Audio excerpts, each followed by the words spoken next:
All right. Everybody hear me okay? Great. Good evening. Welcome. I hope everybody's holding up. It's been a long couple of days, I think, for a lot of you. So it is totally my distinguished honor to be here today to introduce this esteemed panel. Today we're going to talk about synergizing sustainability, the transformative power of integrating climate education with life skills.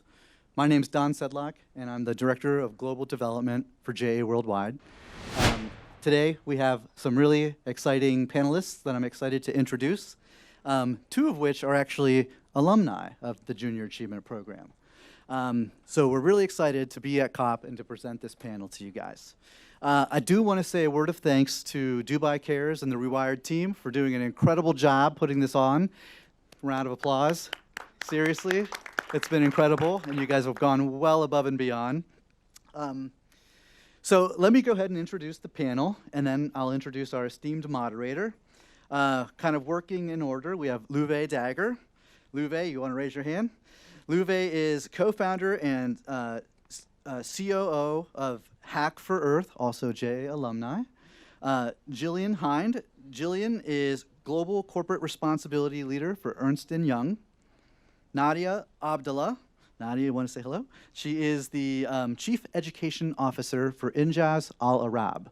And for those of you who may not know, Injaz Al Arab is the regional version of Junior Achievement. So that's how, instead of calling it Junior Achievement, MENA, it's Injaz Al Arab.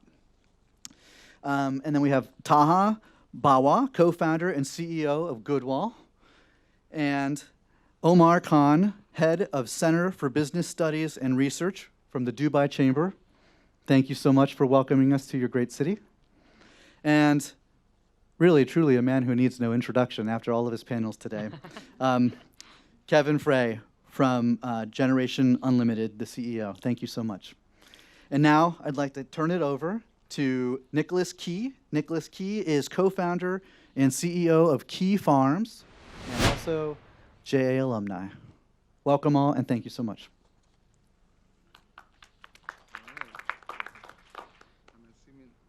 I wonder if my mic is even. There we go. All right. Good evening, everyone. Good evening, good evening. I think to kind of give context, we're essentially here at the cusp of a standing point where education is essentially not the same. And so in the face of climate change, we have to look more deeply into tools and mechanisms in which we can sensitize not just us here in the public, but the youth that are the most vulnerable. And with that said, Injaz Al Arab has essentially been leading the way in that, Nadia. Can you give me more context as to, how we can start, or at least how you guys have been starting to look at climate education specifically to sensitize the youth? Definitely. Can you guys hear me? Oh, there it is. Hi. Exactly what Don was saying, at Injaz Al Arab, we are the regional arm for JA Worldwide. So we operate in 13 countries here in the MENA region. And we've managed to reach 1 million Arab youth this past year. So really happy, excited, encouraged, and proud of what we've been up to. So our current pillars really are financial literacy, entrepreneurship, and workforce readiness. So we've discovered really the need for change at Injaz on a regional level and then also on a global level. So on that note, we are now embarking on an interdisciplinary change where we are embedding climate education, SDG education, sustainability, and circular economy education within our pillars of financial literacy, entrepreneurship, and workforce readiness. We've embarked on that journey by partnering up with content specialists, NGOs, private sector donors, and educators, because really educators and youth are really at the core of everything that we do. In addition to that, we've also launched Injaz Campus, so you guys can check that out, injazcampus.org. It's our digital platform where we're launching all of our initiatives, all of our programs. We're beginning with our network and hopefully expanding globally. Lastly, we're also embarking on another project, which is a digital career guidance platform where we're trying to educate and guide our youth on career options, and we have an entire plan to introduce green jobs to our youth. So at the end of the day, what Injaz aims to do is really to create impactful citizens who are also globally aware of major SDG goals, especially becoming sustainably aware and oriented Arab youth.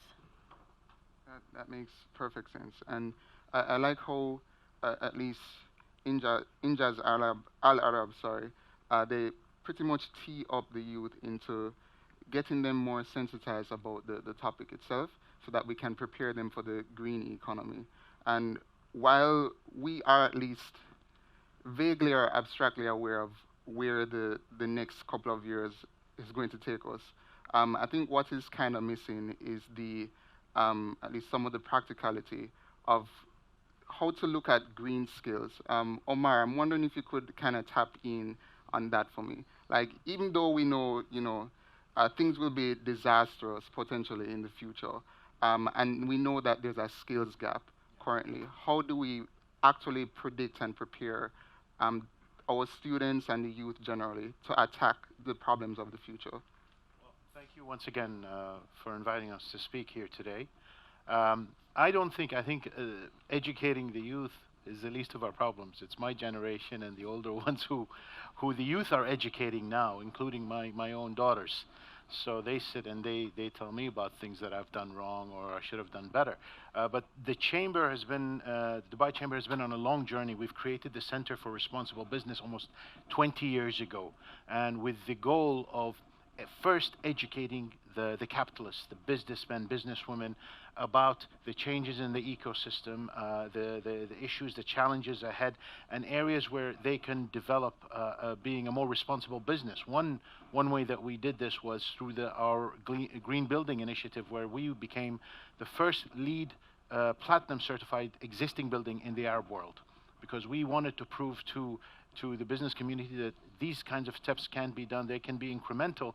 And the center, of course, brings to rise a lot of points, whether it's in financing, whether it's in logistics, whether it's in transport, whether it's in shipping, in construction. We try to bring a lot of these issues, a lot of the unlocks, because education is not just about putting somebody in a concrete school and telling them what the curriculum is. It's all around us. Change, advances in technology, new innovations, new inventions.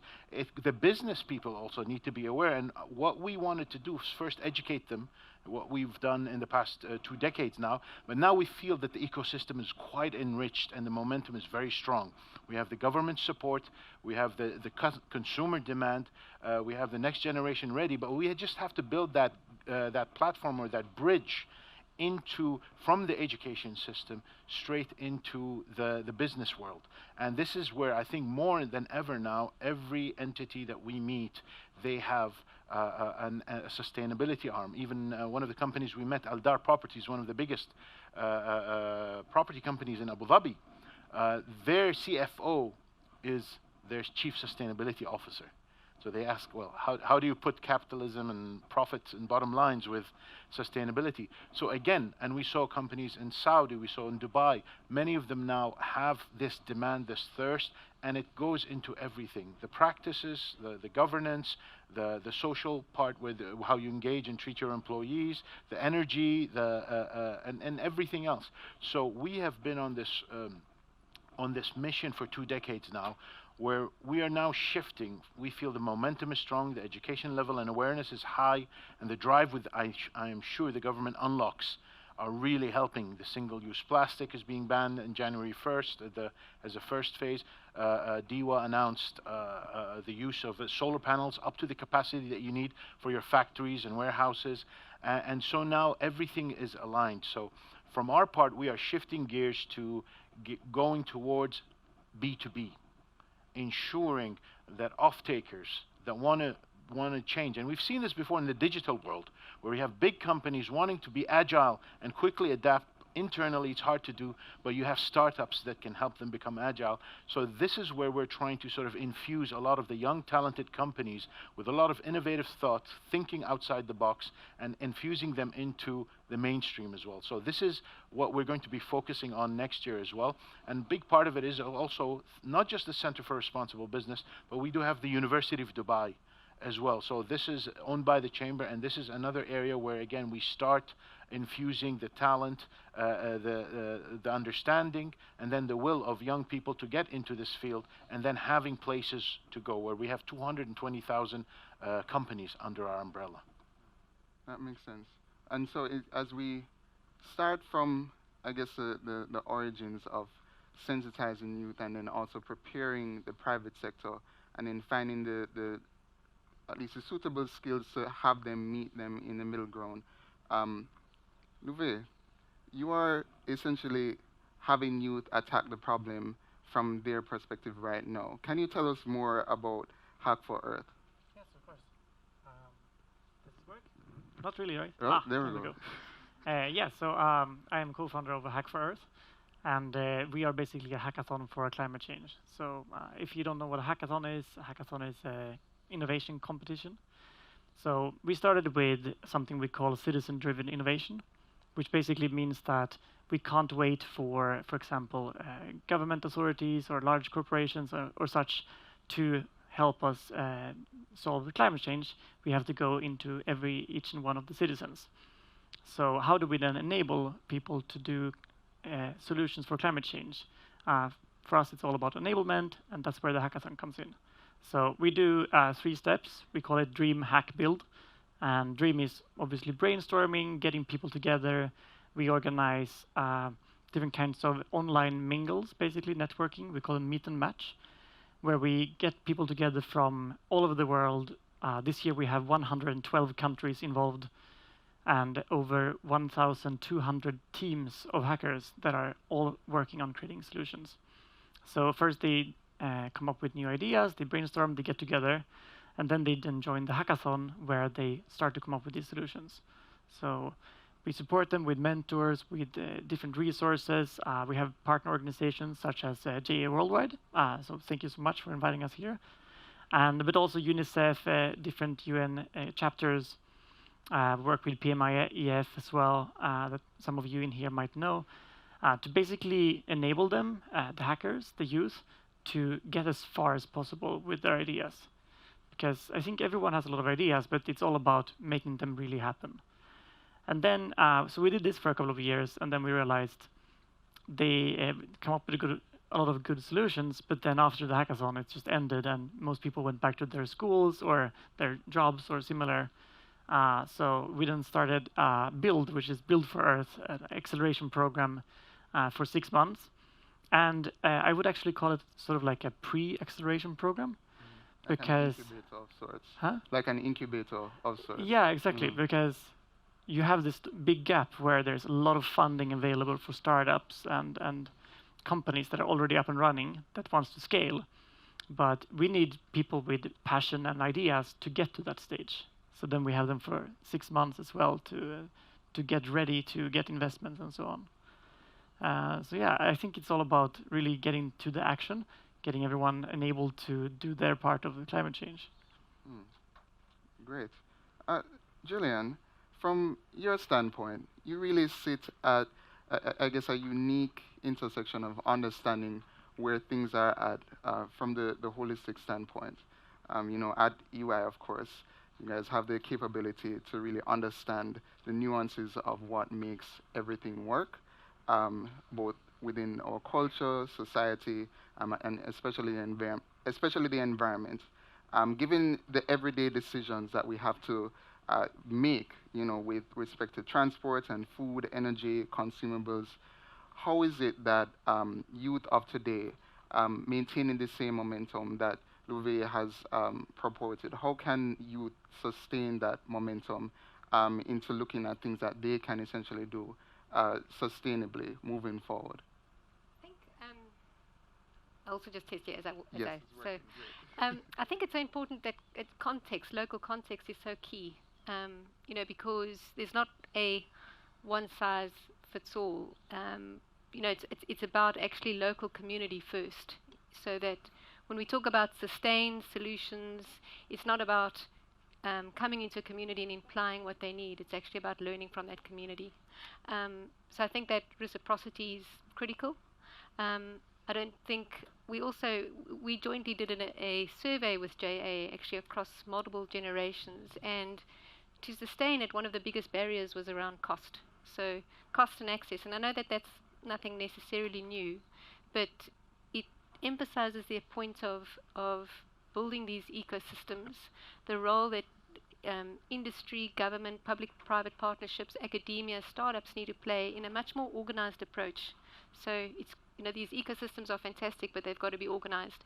And I think organized so that we can bring these tremendous people on my right, actually to help them be productive, help them to scale, and help them to actually drive the impact into communities. So I think for us, as an organization, that is what we're deliberately trying to do with a number of partners. And I think the other point is, essentially looking at, you see the tremendous economic gains from the new sustainable economy. They're talking 26 million, and it's great that we see this tremendous uptick in growth. But again, the message that we've been driving throughout this past week is about getting very deliberate and organized in a more systemic way to drive that change. Nice. Shifting gears a bit, I don't know if you, noticed, but we're trying to attack the problem from many different perspectives, and at the end, I'll highlight in the ways in which they connect. But Kevin, your space is more within the realm of policy.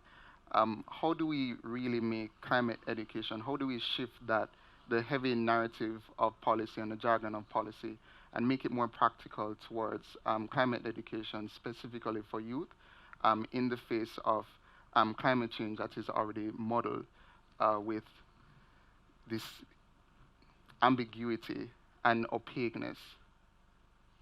Great question.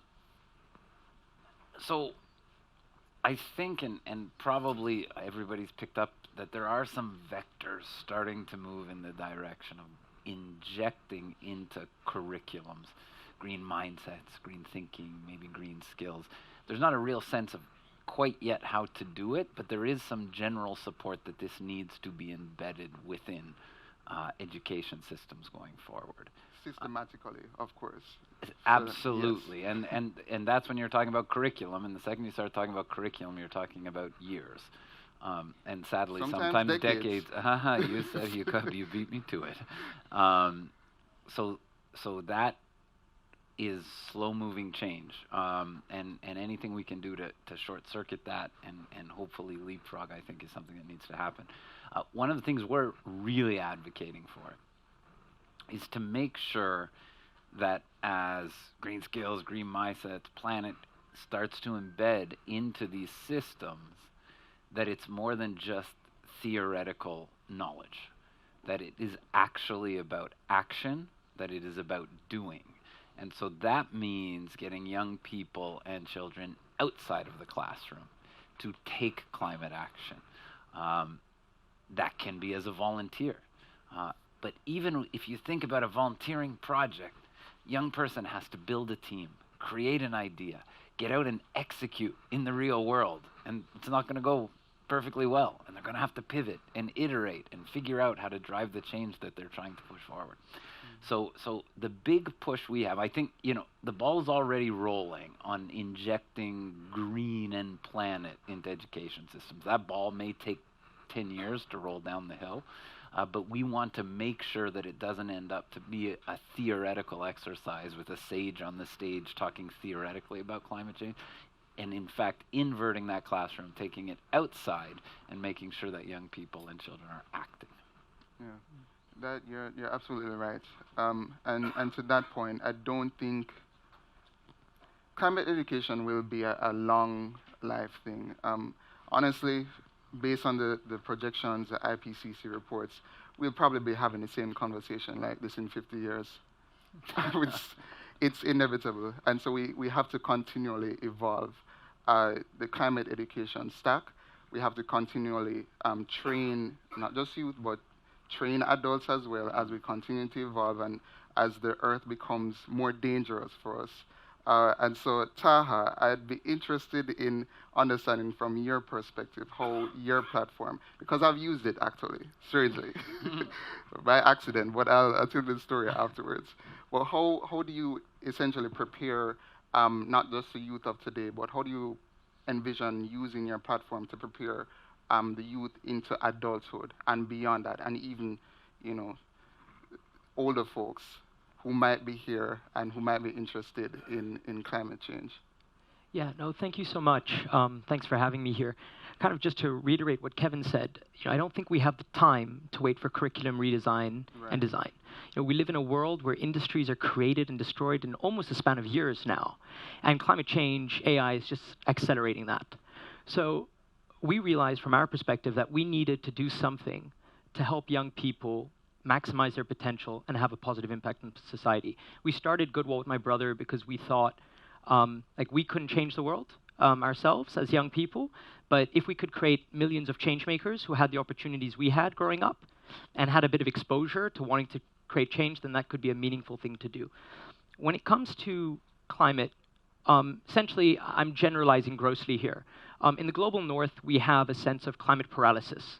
Right? So there's a real fear, but there's no outlet for young people. Like, how can I actually move from activism to actor? And in the global south, I spent COVID in northern Kenya, where we see the effects of climate change. And we see conservancies not necessarily being able to lead to lasting impact because there are no jobs for young people around there. So there, it's about livelihoods. From our perspective, if you want long-lasting change, you need to move from activism to actor. And for that, you need skills, you need inspiration, you need to know what the pathways are to make a dignified livelihood, to make this your job, like it is for us. And so our approach has been, we built a platform that serves today 2.5 million young people around the world leveraging mobile technology by youth for youth. And the hook is programming that is very concrete alongside tier 1 partners like JA, like GenU, like some of the other large corporates, Accenture, UNICEF, SAP, that are around the place, that bring their unique value, their unique voice, and we have a hook for young people. Then once they're in, it's really driven by peer-to-peer action and role modeling, particularly for women and girls. So if you want a young person from a certain country to participate, he or she needs to see other young people from that similar background seeing success, and that's what we try and drive. I think my takeaway is that this is definitely not achievable alone.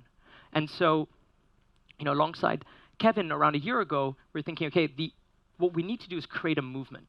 And Generation Unlimited launched Green Rising here at COP, which is essentially bringing together public, private, youth partners to drive the largest movement to get young people into skilling and into the green economy.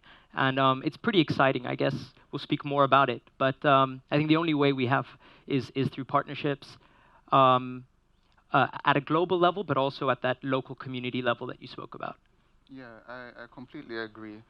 In jumping into the climate change space myself, I've found that because the amount of work that needs to be done is so enormous, everything can't be siloed. We have to essentially work together on everything. And so in that same vein, I'm assuming that the work that you do, Taha, actually helps the work that Kevin does in a dynamic sense. I'd say it's reciprocated. Just if I may, like Goodwall wouldn't be able to be serving young people in Burundi today if not for UNICEF. Just wouldn't happen. A lot of our work in sub-Saharan Africa is only possible because of a partnership like GenU, and the same applies elsewhere. We're only able to work on a global pitch competition thanks to junior achievement. We just launched in Rwanda this weekend an ecopreneurship program thanks to the Ministry of Youth, UNICEF, UNDP. It's just impossible to achieve that alone. No, I agree. And in that sense, I want to touch back to you, Nadia.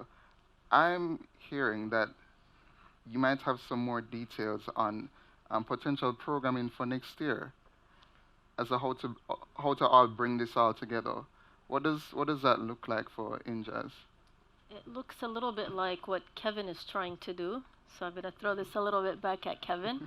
So for those of you who don't know, Junior Achievement Worldwide and all of the regions at JA have a company program.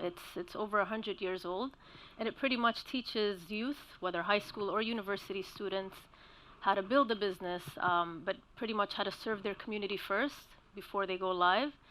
And it's really, really rooted in school systems and after-school systems. And the beauty of it is that it is interdisciplinary, and it is also action-based. So the students actually go out and meet private sector donors, they have volunteers, they have mentors, and it's really a mentor-led program.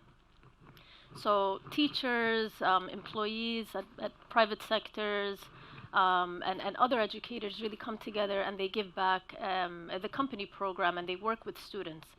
So what we're doing now is, in addition to everything else that I described in the first question, we're also revamping the company program, where we're introducing master classes to our youth, high school and university students, around circular economy, sustainability, renewable energy, responsible consumption and production, in addition to how they're linked to the SDGs, so that these entrepreneurs are now globally aware, and they could even become green entrepreneurs later on in the future. So the idea here is that we are embedding the education within the entrepreneurial course, but we're also doing it through a form of action where they go out and they do something. They're not only learning, but they're communicating with one another, and they're also working with private sectors and even other NGOs. We're also embarking on a journey with Goodwill pretty soon to, on the note with the pitch. So we're hopefully working with other private sectors to make sure that the company program is deeply rooted within the pillar of sustainability. Nice. Luve, coming back to you just a bit, have you thought about ways in which you plan or intend to scale Hack for Earth? And I ask this as another hackathon, I guess, entrepreneur and connoisseur. Prior to what I'm doing now, I used to run hackathons all day, every year. And so I'm quite interested in, I guess, what this might look like for you for Hack the Earth within the climate change space. Because I only did this within tech. Yeah, no, definitely. And I think it, for us, comes back to a lot what Taha said about everything is about the partnerships. Like, we couldn't do anything of what we do if it weren't for all of the other organizations we work with. So scale for Hack for Earth is all about how can we reach out to more and more youth and more citizens of the world to also work with them on creating the solution for climate change. And I think it's a lot about getting them to the point of they knowing that they can make a difference. It's also with the Junior Achievement is doing so. I am a J alumni, and what that gave me was the feeling that yes, it is possible. And this is what we want to do for people who maybe didn't go to the alumni programs, because if you get to the point of yes, we can make a difference, then you get so much more engagement from them. And then with that, then if you grow the hackathons, you have to get in more hackers, and then with the partners, they can follow up their solutions and make a real difference. So I think it's all built on that. Yeah, and I hope we're observing that every single person, or at least entity that is representing here on stage, they're all interconnected. Everything that we're doing, they essentially need each other in order to survive and to carry out the mission of sensitizing and evangelizing climate education for us to even reach to youth globally. Jillian, right back to you. I was wondering from your perspective as well, how do we sustainably at least look at efforts across borders? Because EY serves not just one country, but the entire globe, essentially. And so I was wondering if you had some purview on that.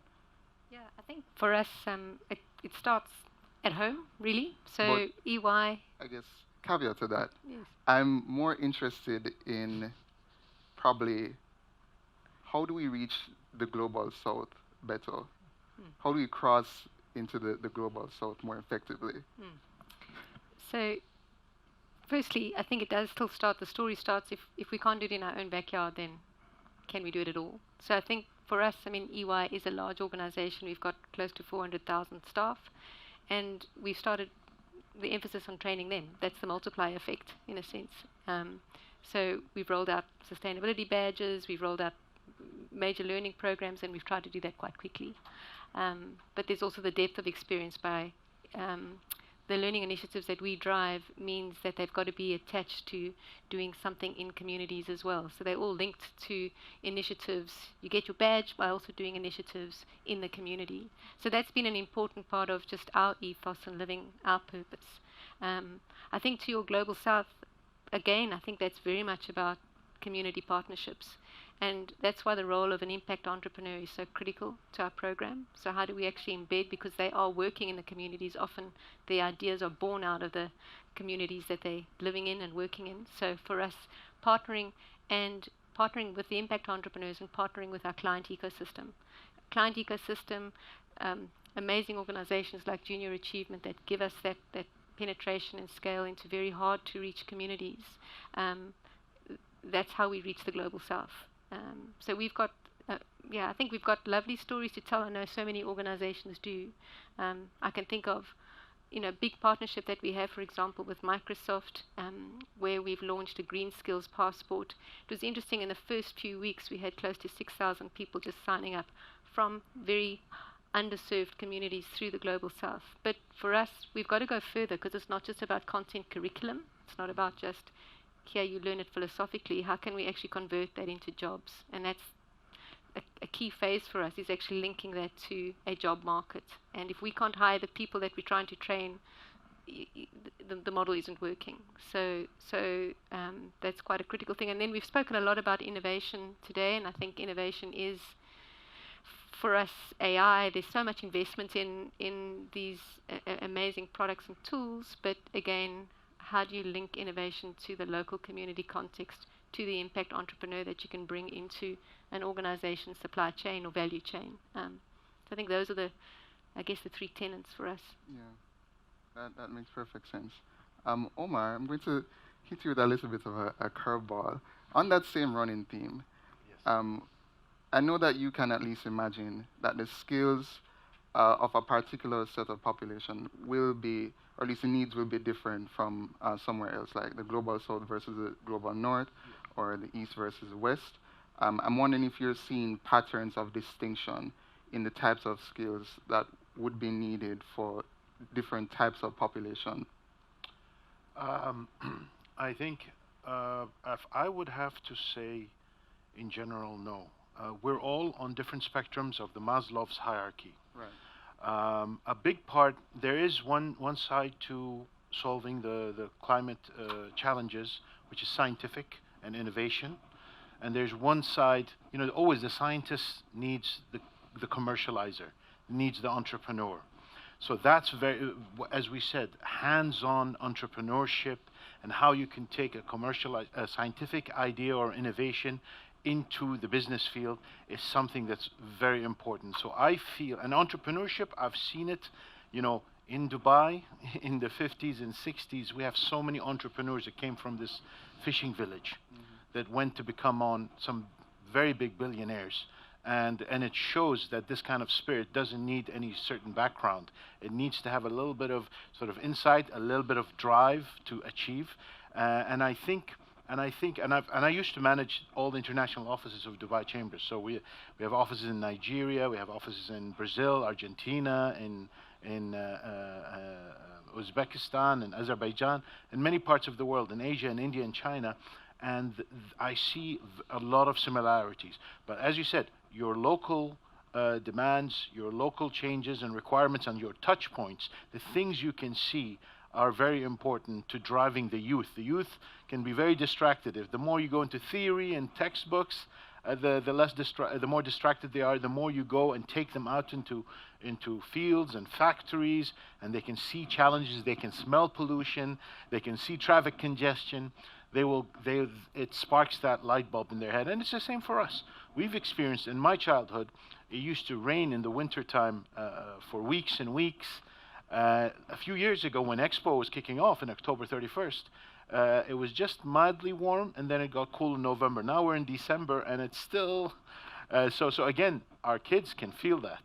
So again, they will look, that curiosity of the challenges of your environment will drive you.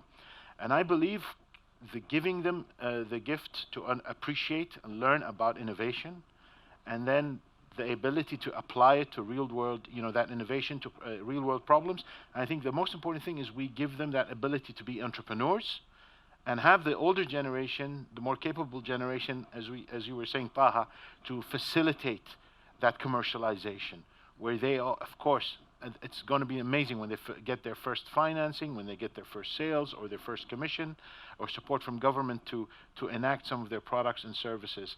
And of course, creating the positions in many organizations that cater also to the requirements that are looking at sustainability and environment. Thank you. This has all been insightful. It has all been insightful. Gillian, I'm wondering if you could close us out on remarks. Sure. No, I think it's just been a privilege here today and I can see some familiar faces in the audience too. So it's been a fabulous discussion. I think some of the key takeaways are around partnerships, ecosystems. It's not necessarily new, but I think it's about how we can take those a lot further and farther. And I think to your point around curricula and all of that, students in our survey with JA confirmed that they want experience. They don't just want to be talked at, they actually want to be out there experiencing and learning. And the survey that we did with JA confirmed that, like 70% of the students were saying, we don't want to learn about it on social media, we actually want to experience it in the communities we live in. So I think the privilege of this is I'm sure we'll form a little partnership and community just through this panel today, which is we look forward to. So thanks very much. Wow. What a great panel. Thank you all so much. I feel like we could talk about this for a few more hours to really dig deep. But on behalf of JA Worldwide and the 15 million youth that we serve, a sincere thanks to each of you for sharing your time and talents today. And again, a big thanks to Dubai Cares and the rewirEd team. Thank you all so much.